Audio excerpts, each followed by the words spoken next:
Students, आज इस video में हम चर्चा करेंगे कि कॉलिगेटिव प्रॉपर्टी क्या होती है, अणुसंख्यक गुण क्या होते हैं। बहुत इंपॉर्टेंट पॉइंट है कॉलिगेटिव प्रॉपर्टी।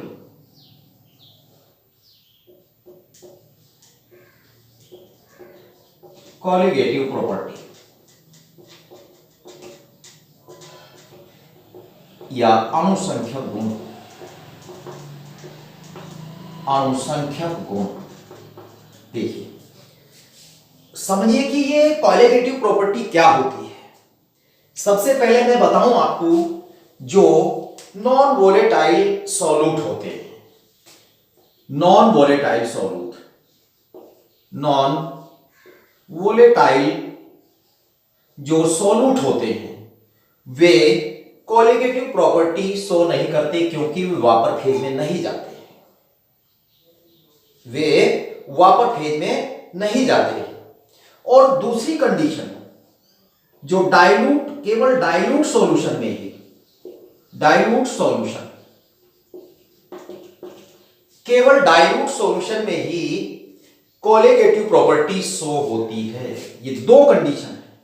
अगर नॉन वोलेटाइल सॉल्यूट है तो कॉलिगेटिव प्रॉपर्टी शो नहीं होगी, और अगर हमारे पास डाइल्यूट सॉल्यूशन है तभी हमारे पास कॉलिगेटिव प्रॉपर्टी शो होगी। अब बात करते हैं कि ये कॉलिगेटिव प्रॉपर्टी होती क्या है, ये अणुसंख्यक गुण होते क्या है। देखिए, ये हमारे पास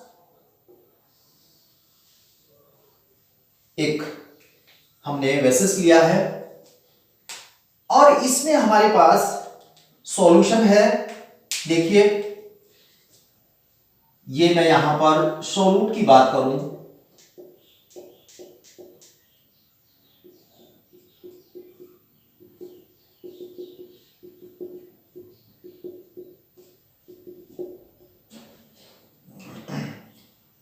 ये हमारे पास जब सॉल्यूट और ये हमारे पास है सॉल्वेंट,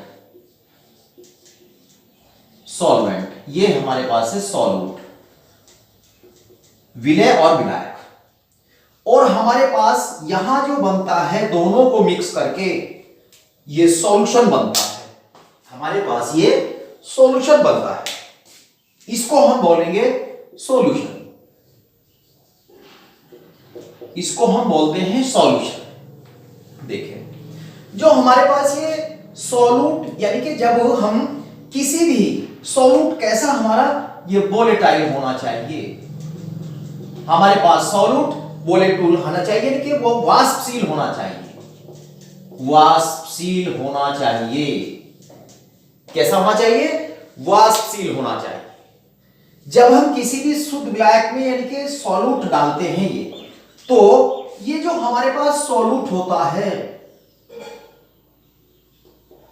सॉल्यूट सॉल्वेंट में घुलते ही, सॉल्यूट सॉल्वेंट में घुलते ही या तो उसका आयनन होता है या फिर उसका संयोजन होता है, या फिर उसका संयोजन होता है। अगर हम आयनन की बात करें, अगर हम आयनन की बात करें, जैसे हम NaCl की बात करेंगे तो NaCl जो है वो दो आयनों में टूटता है, प्लस और Cl माइनस। और अगर मैं यहां C2H5 को वाटर में हम बोलते हैं C2H5OH को, तो यहां इसका संयोजन होता है। यहां प्लस यदि वाटर में घोलते हैं तो यहां पर हाइड्रोजन बॉन्डिंग के कारण यहां ये मॉलिक्यूल आपस में जुड़ जाते हैं।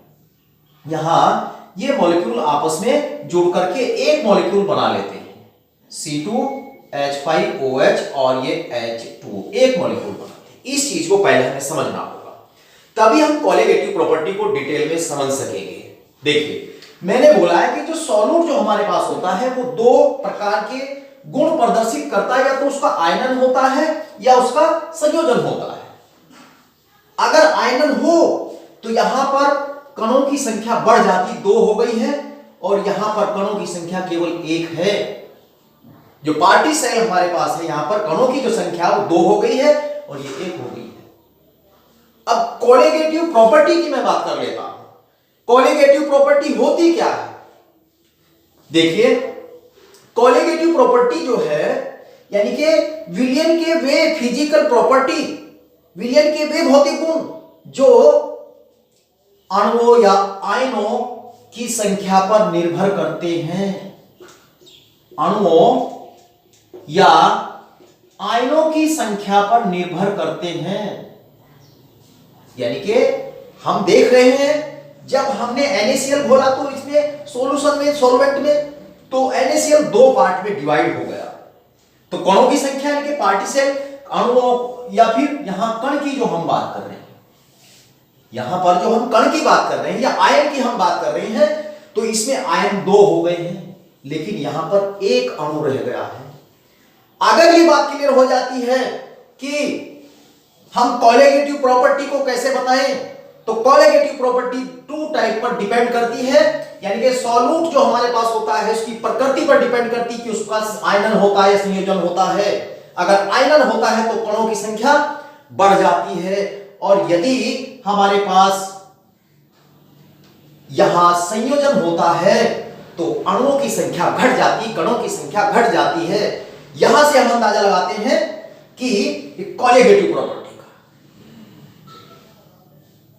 अगर हम बात करें कि कोलिगेटिव प्रॉपर्टी अणुसंख्यक गुण क्या है, अणुसंख्यक गुण यानी कि किसी भी सॉल्यूशन के वे भौतिक गुण जो किस पर निर्भर करें, वो इस विलयन में उपस्थित कणों की संख्या पर निर्भर करे, कणों की संख्या पर निर्भर करे।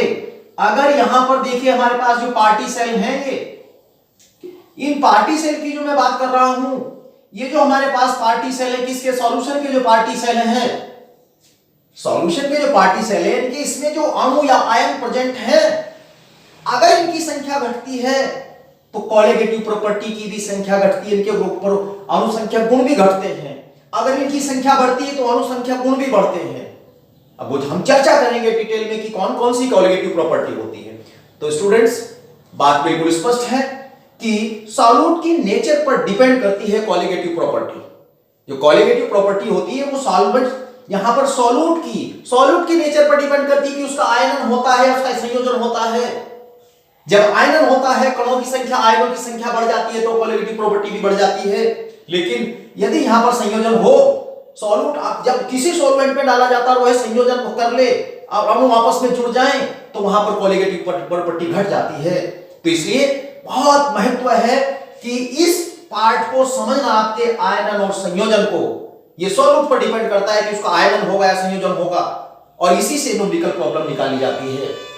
देखिए अब बात स्टूडेंट्स, बात समझ में आई हो कि जो हमारे पास सॉल्यूशन है, सॉल्यूशन में जो पार्टी सेल हैं, यदि वो अधिक बढ़े यानी कि उनकी संख्या बढ़े विलयन में, तो कोलिगेटिव प्रॉपर्टी भी बढ़ती है। तो बात स्पष्ट है कि हमारे पास जो सॉल्यूशन की जो हम बात कर रहे हैं, कोलिगेटिव प्रॉपर्टी की जो हम बात कर रहे हैं, कि सॉल्यूशन के यानी कि विलयन के वे भौतिक गुण जो इन कणों की संख्या पर, आयनों की संख्या पर या फिर यहां अणुओं की संख्या पर निर्भर हो, उन्हें हम अणुसंख्यक गुण कहते हैं, कोलिगेटिव प्रॉपर्टी कहते हैं। अब बात करते हैं कोलिगेटिव प्रॉपर्टी कौन कौन सी होती है। बात करते हैं कोलिगेटिव प्रॉपर्टी क्या है, कौन कौन सी होती कोलिगेटिव प्रॉपर्टी। देखिए हमारे पास जो फर्स्ट कोलिगेटिव प्रॉपर्टी है वो फर्स्ट को, और चार प्रकार की एक कोलिगेटिव प्रॉपर्टी होती है, first, second, third and fourth. कौन कौन सी है? सबसे पहले है लॉवरिंग ऑफ वापर प्रेशर, लॉवरिंग ऑफ वापर प्रेशर, वापर प्रेशर, या हिंदी में इसको कहेंगे वाष्प दाब का अवनमन, वाष्प दाब का अवनमन, वाष्प दाब का अवनमन। और दूसरी जो हमारी कोलिगेटिव प्रॉपर्टी है वो है elevation of boiling point, elevation, elevation of boiling point, elevation of boiling point. Hindi में इसको बोलते हैं क्वथनांक का उन्नयन, क्वथनांक का उन्नयन। और थर्ड जो हमारे पास है वो ऑस्मोटिक प्रेशर, ऑस्मोटिक प्रेशर, वाष्प प्राशन दाब, हिंदी में इसको बोलते हैं प्राशन दाब, प्राशन दाब। और फोर्थ हमारे पास है lowering of freezing point, lowering of freezing point, freezing point, lowering of freezing point या फिर हिमांक का अवनमन। अब हम चर्चा करते हैं पहले भी कि लॉवरिंग ऑफ वापर प्रेशर क्या है। लॉवरिंग ऑफ वापर प्रेशर देखिए, यहां हम पहले पार्ट लॉवरिंग ऑफ वापर प्रेशर की हम बात करेंगे। देखिए, लॉवरिंग ऑफ वापर प्रेशर,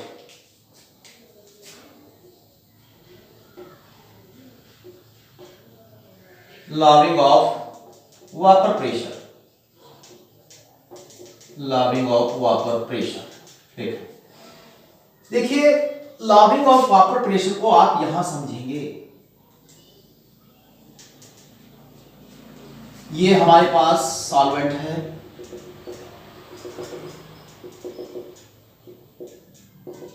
देखिए, और यदि यहां मैं इसमें ये सॉल्यूट हमने लिया है, ये सॉल्वेंट है, सॉल्वेंट, और ये हमारे पास सॉल्यूट है। जब हम यानी कि इस सॉल्यूट को, अब हमारे पास कैसा सॉल्यूट है, वोलेटाइल सॉल्यूट है, वोलेटाइल सॉल्यूट है, यानी कि वाष्पशील हमारे पास है, यानी कि वाष्पशील विलेय पदार्थ है।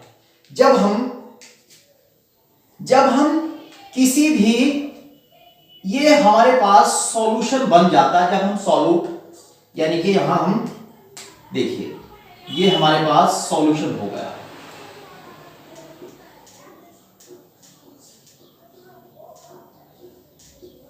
इसको बोला हमने सॉल्यूशन।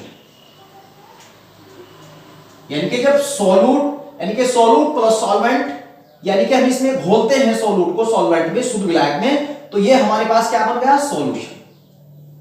और मान लेते हैं, देखिए, माना ये जो हम बात कर रहे हैं, इसका जो सबसे पहले जो प्रेशर था, किसका प्रेशर था, ये प्रेशर था पी नॉट, इसको मान लेते हैं सॉल्वेंट का प्रेशर था।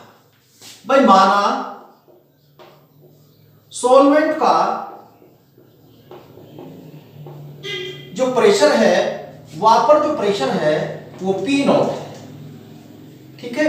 और जब हमने इसमें कोई यानी कि वोलेटाइल सॉल्यूट डाला, तो फिर यहां जो हमारे पास सॉल्यूशन है, सॉल्यूशन बना, सॉल्यूशन का वापर प्रेशर बराबर हमने पीएस मान लिया। देखिए, जब हम बात कर रहे थे कि जब किसी भी शुद्ध विलायक में, हमारे पास ये सॉल्वेंट था, जब हम शुद्ध विलायक में कोई वाष्पशील विलेय पदार्थ घोलते हैं, वाष्पशील विलेय पदार्थ घोलते हैं, तो विलयन का जो वाष्प दाब है, ये इस विलयन का जो वाष्प दाब है, यानी कि ये पीएस विलयन का जो वाष्प दाब है, वो इस विलायक के वाष्प दाब से कम हो जाता है। क्या बताया, दोबारा समझिए, कि जब किसी भी शुद्ध विलायक में कोई वाष्पशील विलेय पदार्थ घोलते हैं, तो विलयन का वाष्प दाब विलायक के वाष्प दाब से कम हो जाता है, यानी कि यहां पर ये घट जाता है, घट जाता है, किसका, विलयन का, विलयन का वाष्प दाब, यानी कि जो प्रेशर इस पात्र पर पहले सॉल्यूट के घोलने से लग रहा था, इसका जो वाष्प दाब था सॉल्वेंट का, वो अधिक था, लेकिन जब हमने इसमें सॉल्यूट डाल दिया, वाष्पशील सॉल्यूट डाल दिया, तो विलयन बन गया। और विलयन बनने से जो पूरे विलयन की जो हम बात करें, इसका जो वाष्प दाब है, इसका जो वापर प्रेशर है, वो इस सॉल्वेंट के वापर प्रेशर से कम हो जाता है। इसे ही वाष्प दाब का अवनमन कहते हैं, कि कमी कहते हैं, लॉवरिंग ऑफ वापर प्रेशर कहते हैं। इसे ही हम लॉविंग ऑफ वापर प्रेशर बोलते हैं। देख दोबारा समझा देता हूं कि जब किसी भी यानी कि सॉल्वेंट हमारे पास है, सॉल्वेंट का वापर प्रेशर पहले अधिक था। कब? जब तक सॉल्यूट नहीं डाला था। लेकिन जब कोई शुद्ध विलायक में कोई विलेय पदार्थ हमने डाल दिया, बन गया क्या? सॉल्यूशन, विलयन हमारे पास बन गया। तो विलयन बनने से क्या हुआ? इस विलयन का जो वाष्प दाब है, जो प्रेशर है, वापर प्रेशर है, वो घट जाता है।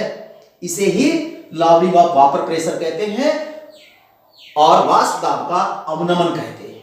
वाष्प दाब का अवनमन कहते हैं। अब बात कर लेते हैं कि ऐसा होता क्यों है।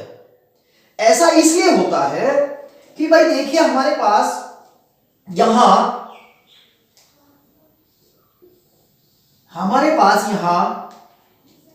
ये सॉल्वेंट के मॉलिक्यूल हैं और ये हमारे पास सॉल्यूट के मॉलिक्यूल हैं। ठीक है, तो ये जो सॉल्यूट के जो मॉलिक्यूल हमारे पास है, सॉल्वेंट के जो मॉलिक्यूल हैं, और ये इधर प्रेशर डाल रहे हैं। देखिए इधर इनका जो वाष्प दाब है वो इधर यानी कि पात्र पर लग रहा है, प्रेशर पात्र पर लग रहा है। लेकिन जब सॉल्यूट यानी कि आपस में ये इस तरीके से आपस में यानी कि जब इंट्रामोलिकुलर फोर्स बना लेते हैं, इंटरपार्शियल फोर्स बनाते हैं, तो जब विलायक का जो वापर प्रेशर था वो घट जाता है। यानी कि इसमें जो सॉल्यूशन जो हमारे पास बना पूरा ये, तो इसका वाष्प दाब यानी कि क्योंकि अणु इसकी कहां चले गए, ये विलय के अणुओं के साथ ये क्या कर रहे हैं, मिक्सिंग कर रहे हैं, तो जिससे वहां पर अणुओं की संख्या घट जाती है। किसके अणुओं की संख्या घट जाती है?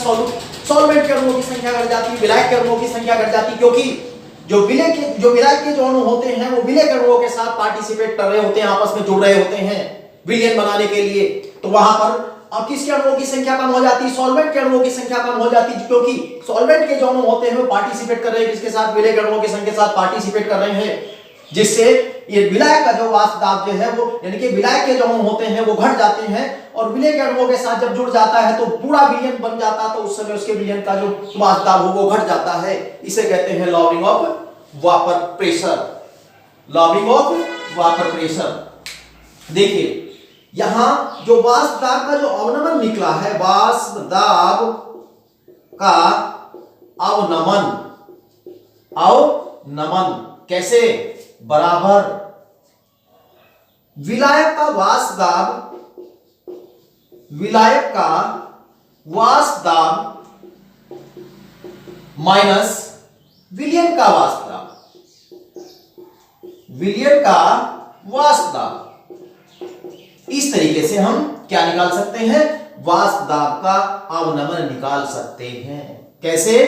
वाष्प दाब का आपेक्षिक अवनमन बराबर P नॉट माइनस PS, कि जब हम विलायक के वाष्प दाब में से विलयन का वाष्प दाब घटा देते हैं तो वाष्प दाब के में कमी ज्ञात हो जाती, वाष्प दाब का अवनमन ज्ञात हो जाता है। अगर बात करें हम वाष्प दाब का आपेक्षिक अवनमन, वाष्प दाब का आपेक्षिक अवनमन, आपेक्षिक अवनमन बराबर विलायक का वाष्प दाब माइनस विलयन का वाष्प दाब अपॉन विलायक का वाष्प दाब। तो अगर हम इस वाष्प दाब के अवनमन को विलायक के वाष्प दाब से हम डिवाइड कर दें, भाग कर दें, तो हमारे पास वाष्प दाब का आपेक्षिक अवनमन निकल जाता है।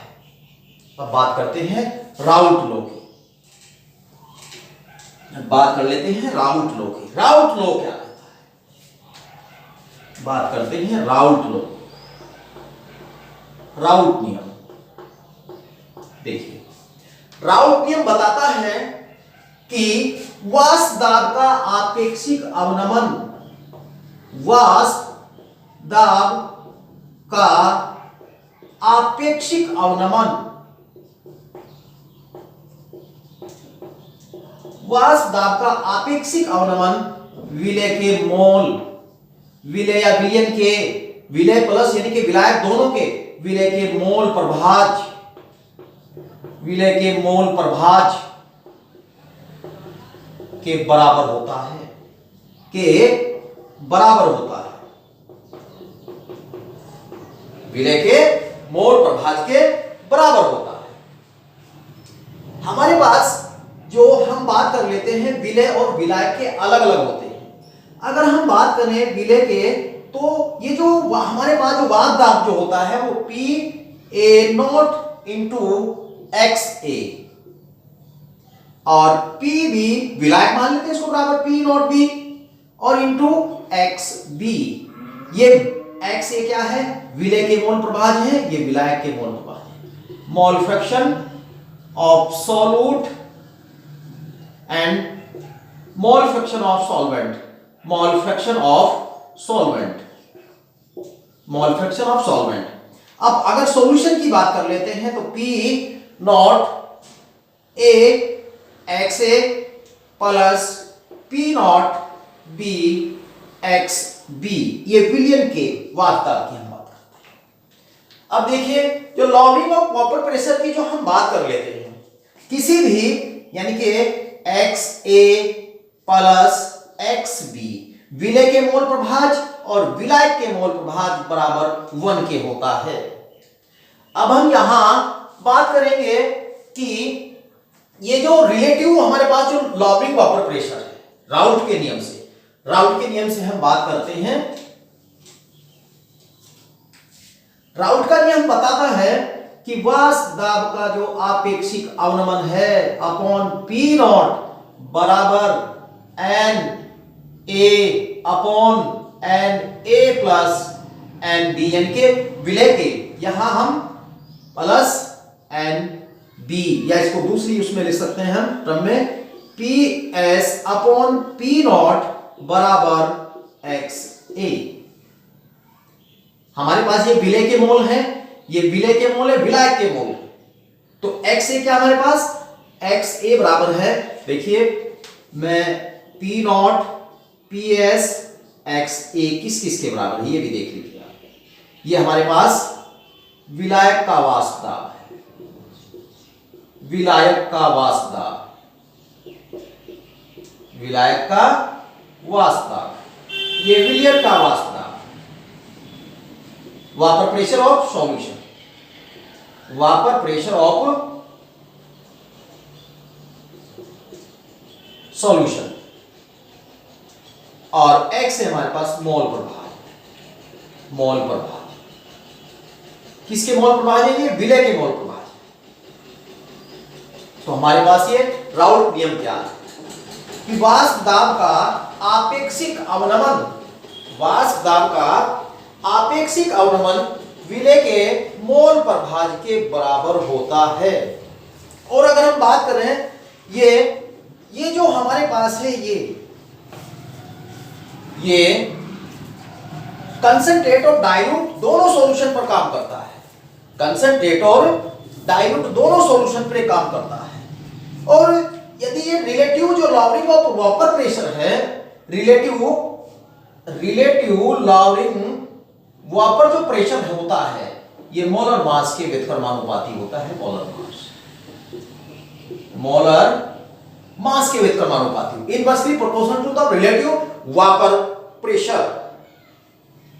अब देखिए हम बात करते हैं, अगर ये जो रिलेटिव ये जो इसकी जो हम बात कर रहे हैं, ये किसके बराबर है, यहां एक्स ए के बराबर भी होता है और ये एक्स बी यानी कि विलायक के मोल फ्रैक्शन के बराबर भी होता है। अब बात करते हैं यहां हम इस फॉर्मूले की मैं बात कर लेता हूं। देखिए अगर ये यहां पर डाइल्यूट सॉल्यूशन की बात करें, डाइल्यूट सॉल्यूशन की जो हम बात करें, P naught P S upon P not dilute solution की जो हम बात करें, देखिए एन ए यहां हो जाता है ये एन अपॉन एन, क्या है ये, विलय के मोल अपॉन विलायक के मोल हो जाता है। अगर हम इसको डेल्टा पी लिख लें तो अपॉन पी नॉट बराबर विलय के मोल W अपॉन m, विलायक के मोल W अपॉन m। तो हमारे पास फॉर्मूला होता है delta P upon P not बराबर W into m upon m into W।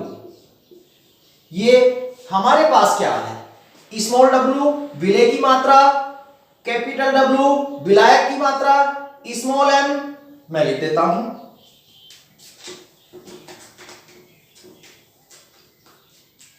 देखिए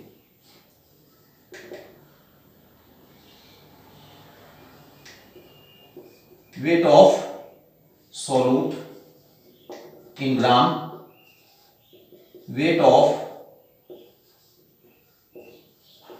solvent in gram, small m, molar mass of solute, and capital M is equal to molar mass of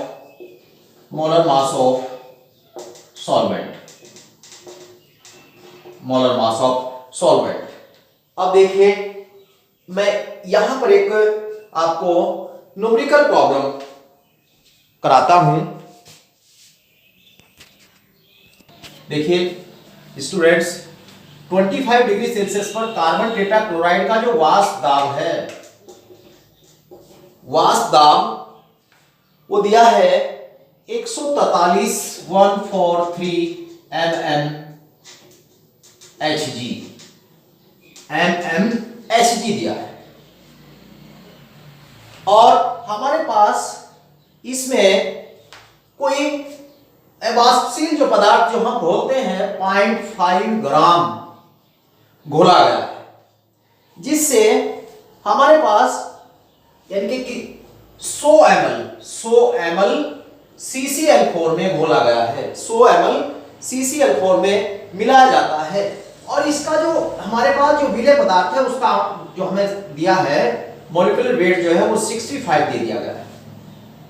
इसके बाद William का वाष्प दाब क्या होगा, William का वाष्प दाब क्या होगा, देखिए हमें दिया है विलायक का वाष्प दाब बराबर 143, और हमें और दिया गया है यहां पर स्मॉल w वैल्यू की ये जो मात्रा दी गई 0.5 ग्राम, 0.5 ग्राम हमें ये दिया गया है, और 100 ml यानी कि यहां पर जो 100 ml दिया गया है ये W बराबर, इस ml को हम ग्राम में कन्वर्ट करेंगे, 100 ml को ग्राम में कन्वर्ट करने के लिए इसको इसके मॉलिक्यूलर वेट से हम मल्टीप्लाई करेंगे 158 से, जब 1.58 से मल्टीप्लाई करेंगे तो 158 ग्राम आएगा, 1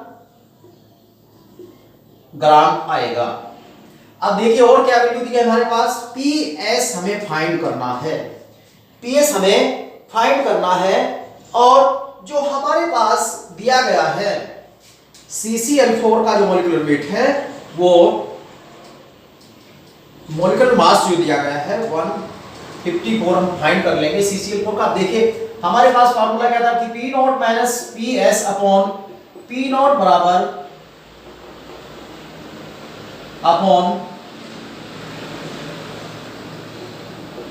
देखिए तो वैल्यू जो है यहां पर पुट कर देते हैं, यहां देखिए हमारे पास 143 माइनस PS अपॉन 143 बराबर 0.5 इंटू 154 अपॉन 158 इंटू 65। तो देखिए यहां जो हमारे पास ये आता है कि PS की वैल्यू देखिए जब मल्टीप्लाई हम करेंगे यानी कि इसकी मल्टीप्लाई करने पर ये PS की जो वैल्यू हमारे पास आती, कैलकुलेशन जो करके जो वैल्यू हमारे पास आती वो आती 141.14193 mmHg।